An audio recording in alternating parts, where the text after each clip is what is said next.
name is Erin Johnson. I am a history teacher here at North Ridgeville High School. I have been within the district for the past 6 years.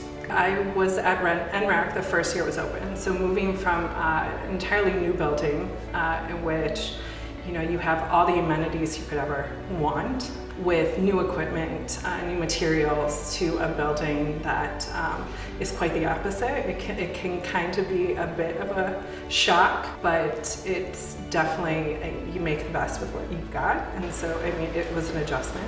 But I think some challenges just being out here in the mods, trying to teach. I mean, you hit it like echo, everything echoes. When you hear a kid walking down the hallway, you hear him walking down the hallway.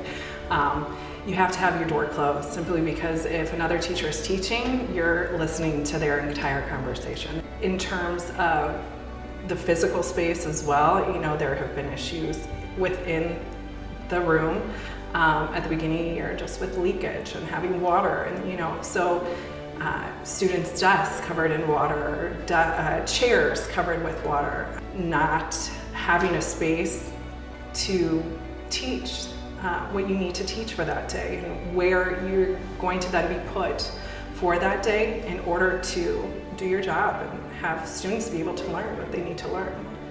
I mean, for students, I think just being out here and being separated from the school, I think it impacts them.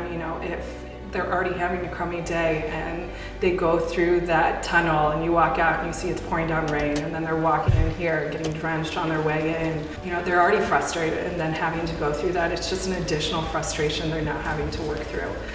So then to kind of get them to be willing and ready to learn can sometimes be a challenge.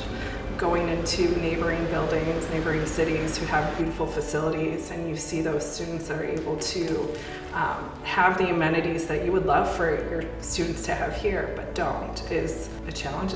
And you would hope that eventually that's something our students here could also have.